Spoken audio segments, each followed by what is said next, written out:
Assalamualaikum warahmatullahi wabarakatuh. Bismillahirrahmanirrahim. Alhamdulillahi rabbil alamin. Nahmaduhu wa nasta'inuhu wa nastaghfiruh. Wa na'udzu billahi min syururi anfusina wa min sayyiati a'malina. May yahdihillahu fala mudhillalah wa may yudlil fala hadiyalah. Asyhadu an la ilaha illallah wahdahu la syarikalah wa asyhadu anna sayyidana Muhammadan 'abduhu wa rasuluhu la nabiyya ba'dah. Allahumma salli ala Sayyidina Muhammadin al-Fatihi lima uglika wal khatimi lima sabaqa Nasiril haqqi bil haqqi wal hadi ina siratikan mustaqim wa ala alihi haqqa qadrihi wa miqdarihil azim. La hawla wa la quwwata illa billahil aliyil azim, amma ba'du. Sahabat penyuluh yang dirahmati Allah, para pemirsa dimanapun Anda berada, Alhamdulillah pada kesempatan kali ini kita masih bisa berjumpa dalam acara penyuluhan agama Islam berbasis media sosial. Dan pada episode ini akan dibahas tema lanjutan, yaitu mengenai pernikahan. Adapun fokus kita pada pembahasan kali ini adalah seputar keutamaan nikah, rukun dan syarat nikah, dan juga hal-hal yang berkaitan dengan rukun dan syarat nikah. Para hadirin pemirsa dimanapun Anda berada, sahabat penyuluh yang budiman, langsung saja kita mulai ke pembahasan yang inti, yaitu keutamaan nikah. Banyak sekali keutamaan-keutamaan dalam pernikahan. Selain keutamaan yang sifatnya duniawi, banyak juga keutamaan yang sifatnya ukhrawi. Dan banyak orang yang sudah memahami di antara keutamaan duniawi adalah terciptanya suatu pasangan yang sah, pasangan suami istri yang benar menurut agama dan juga negara. Selain itu, di antara keutamaan nikah, manfaatnya adalah terjalinnya ikatan suami istri sehingga bisa melahirkan generasi-generasi penerus manusia, khususnya generasi umat Islam, dan ini akan berdampak baik pada menjaga keturunan, menjaga nasab, dan diharapkan menjadi penerus-penerus yang bisa membanggakan agamanya, nusa, bangsa, dan negara. Baik, di sini ada kutipan hadis yang diriwayatkan oleh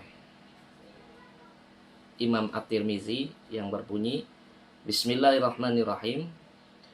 Qala Rasulullah sallallahu alaihi wasallam, salasatun haqqun 'ala Allahi 'aunuhum, al-mujahidu fi sabilillah, wal mukatabul ladzi yuridul adaa, wan nakihul ladzi yuridul afafa. Rawahu Tirmizi. Rasulullah Shallallahu alaihi wasallam bersabda, ada 3 orang yang berhak mendapatkan pertolongan Allah nanti di hari kiamat. Siapakah 3 orang itu? Yang pertama adalah orang yang berjuang di jalan Allah. Yang kedua adalah hamba sahaya yang berniat akan menebus dirinya. Dan yang ketiga adalah orang yang menikah untuk melindungi kehormatannya. Kemudian dalam redaksi lain, Nabi SAW bersabda, Iza tazawwajal 'abdu faqad istakmala nisfad din, falyattaqillaha fin nisfil baqi. Rawahul Baihaqi.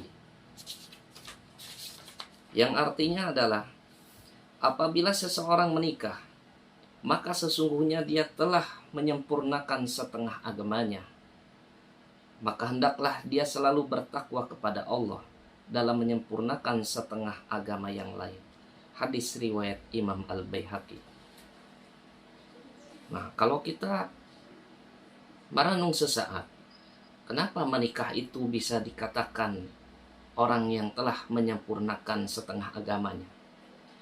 Memang betul, seseorang yang sudah menikah, dia akan menjaga pandangannya dari pandangan-pandangan yang tidak baik, pandangan-pandangan dari syahwat yang tidak halal, sehingga dia akan terfokus memandang hal-hal yang halal bagi dirinya. Kemudian orang yang sudah menikah juga, banyak sekali ibadah-ibadah yang dapat dilakukan dalam pernikahan. Ibadah yang bisa dilakukan antara suami dan istri, selain pada umumnya orang mengetahui ibadah itu adalah ibadah malam pengantin. Wah, ini nih yang selalu diidam-idamkan oleh pengantin. Ibadah malam pengantin merupakan ibadah yang luar biasa dan isinya banyak sekali pahala yang Allah berikan kepada mereka berdua. Berlipat-lipat pahala mereka dapatkan. Itu karena mereka melakukan hubungan suami istri yang sah dan halal setelah melakukan pernikahan yang sah dan halal pula. Selain itu, ketika suami memberi nafkah kepada istri, ini pun bernilai ibadah. Suami pergi bekerja mencari nafkah, ini pun bernilai ibadah. Seorang istri taat pada suaminya, seorang istri menghormati suaminya, menyayangi suaminya dan menyiapkan apa yang bisa dia siapkan untuk suaminya, itu juga bernilai ibadah. Belum lagi ketika mereka dikaruniai keturunan, mengurusi anak, mengajarkan anak, mendidik anak sampai memberikan nafkah kepada anak, itu pun nilainya ibadah. Jadi di dalam pernikahan saja itu banyak sekali ibadah yang terkandung di dalamnya, dan tentu saja ketika ibadah itu dilaksanakan, Allah akan membalasnya dengan pahala yang luar biasa, dan itu sudah tentu sama halnya dengan menyempurnakan setengah dari agamanya. Kemudian ada lagi hadis yang berbunyi, ayyumma mar'atin matat wa zawjuha anha radin dakhalatil jannah. Artinya adalah seorang perempuan siapapun yang meninggal sedangkan suaminya ridho kepadanya, maka dia pasti masuk surga bersama golongan-golongan pendahulu. Ay ma'as sabiqin, ay ma'idsiyaniha bibaqiyatil ma'murati wa tajannubil manhiyat, yaitu apabila dia melakukan perintah-perintah suaminya yang sesuai dengan ajaran dan aturan agama maupun negara, dan menjauhi larangan-larangan dari suaminya tersebut.